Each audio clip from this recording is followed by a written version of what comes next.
Hey guys, मैं हूँ विशाल सोनी और आप देख रहे हैं टेक यूट्यूब चैनल। और आज के वीडियो में हम जानेंगे पोको M2 Pro के बारे में। यहाँ पे पोको M2 Pro लॉन्च हो गया है पोको की तरफ से। तो यहाँ पे जो फ़ोन है वो रीब्रांडेड वर्जन है Redmi Note 9 Pro global version का। तो यहाँ पे इस वीडियो में हम जानेंगे इसके स्पेसिफिकेशन के बारे में, इसके प्राइसिंग के बारे में और इसके प्रोज एंड कॉन्स आप सभी को मैं बता दूंगा।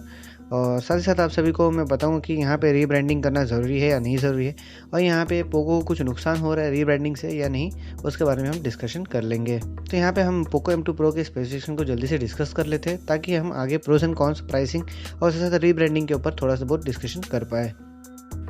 दोस्तों यहाँ पे आपको पोको M2 Pro में एक 6.67 इंचेस का IPS LCD डिस्प्ले देखने मिलता है, जो कि आता है 2400x1080 रेजोल्यूशन के साथ। और यहाँ पे आपको कॉर्निंग और वाईफाई का प्रोटेक्शन देखने मिल जाता है।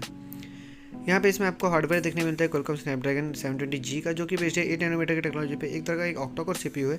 और यहाँ पे आपको Adreno 618 का GPU देखने मिल जाता है। यहाँ पे अगर हम सॉफ्टवेयर की बात करें तो यहाँ पे आपको Android 10 का ऑपरेटिंग सिस्टम देखने मिलता है। और यहाँ पे जो स्क्रीन लगी है वो MIUI 11 की लगी हुई है।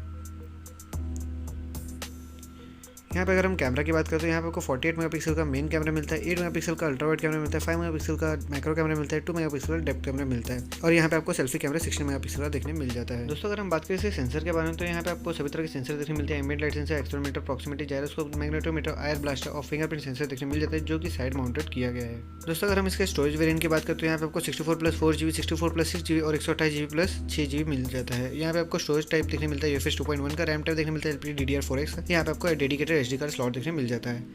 यहाँ पे अगर हम बात करें इसके बैटरी की तो यहाँ पे आपको 5000 mAh की बैटरी मिलती है, जो कि एक तरह का नॉन रिमूवेबल बैटरी है। और यहाँ पे आपको 33 वाट का फास्ट चार्जिंग सपोर्ट देखने मिल जाता है। यहाँ पे अगर इसके प्राइसिंग की बात करते हैं यहाँ पे आपको 4GB 64GB 13999 में और 6GB 64GB 14999 में और 6GB 128GB 16999 में देखने मिल जाता है। यहाँ पे आपको 2 शेड्स में कलर ऑप्शन देखने मिलते हैं, जो कि है ब्लू, ब्लैक और ग्रीन। तो गाइस यहाँ पे आप सभी ने पोको M2 Pro के स्पेसिफिकेशन के बारे में जान ही लिया होगा। अब हम आगे डिस्कस कर लेते हैं इस डिवाइस में क्या खास है और क्या बकवास है उस बारे में, यानी कि प्रोज एंड कॉन्स के बारे में। तो यहाँ पे सबसे पहले हम देख लेते हैं इसके प्रोज के बारे में। तो यहाँ पे हमें मिलता है गोरिल्ला ग्लास 5 का प्रोटेक्शन। यहाँ पे आगे और पीछे दोनों तरफ आपको गोरिल्ला ग्लास 5 का प्रोटेक्शन देखने मिल जाता है। तो यहाँ पे जो पोको M2 Pro है यहाँ पे आपको कोई भी एड देखने नहीं मिलेगा अगर आप कंपेयर कर लेते हो इसके ग्लोबल वर्जन के साथ, जो कि है Redmi Note 9 Pro के साथ, जिसमें आपको काफ़ी सारे एड्स देखने मिलते हैं। और यहाँ पे पोको M2 Pro में एड्स देखने नहीं मिलता है। तो यहाँ पे ये एक और रीज़न हो सकता है कि आपको पोको M2 Pro ज़्यादा प्रीफर करना चाहिए as compare to Redmi Note 9 Pro। अब यहाँ पे आपको देखने मिल जाता है Qualcomm Snapdragon 720G का प्रोसेसर, और साथ साथ आपको देखने मिलता है Adreno 618 का GPU। यहाँ पे जो प्रोसेसर है वो 8 नैनोमीटर की टेक्नोलॉजी बेस्ड है। और यहाँ पे आपको एक अच्छा खासा परफॉर्मेंस देखने मिल जाता है।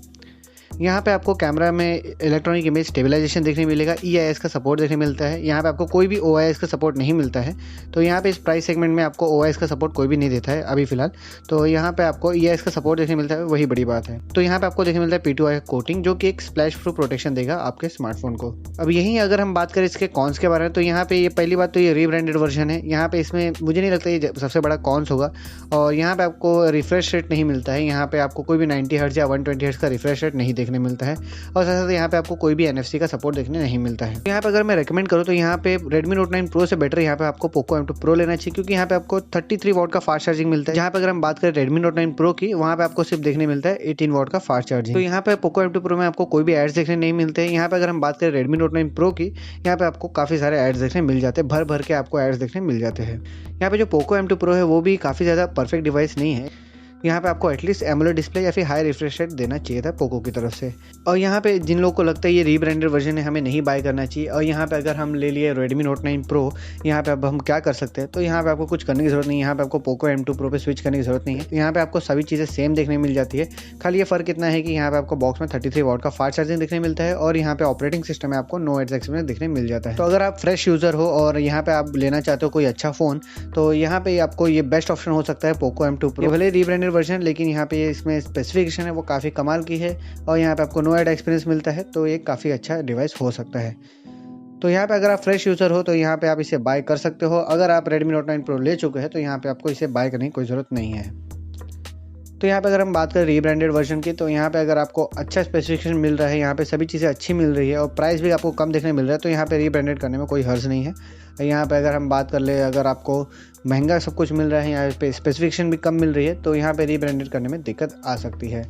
तो यहाँ पे ज़रूरी नहीं कि स्मार्टफोन रीब्रांडेड हो या ना हो, यहाँ पे स्मार्टफोन अच्छा होना चाहिए, वो ज़्यादा बेटर है, और यहाँ पे आपको वैल्यू फॉर मनी मिलनी चाहिए, वो ज़्यादा बेटर है। तो आई होप आप सभी को एक आइडिया लग गया है कि यहाँ पे पोको M2 Pro बेटर रहेगा या फिर Redmi Note 9 Pro बेटर रहेगा, यहाँ पे रीब्रांडेड करना ज़रूरी है या नहीं है, उसके बारे में आइडिया लग गया है। तो यहाँ पे बस आज की वीडियो में इतना ही। अगर आपको वीडियो पसंद है जरूर लाइक कीजिए, दोस्तों शेयर कीजिए। अगर आपके मन में अभी क्वेश्चन सजेशन है, कमेंट सेक्शन ओपन है, वहाँ पे अपने क्वेश्चन और सजेशन दोनों रख सकते हैं। तो अगर आपने हमारे चैनल को सब्सक्राइब नहीं किया, सब्सक्राइब कर लीजिए, और आपको मिलता है मैं अगले वीडियो में, तब तक के लिए बाय बाय।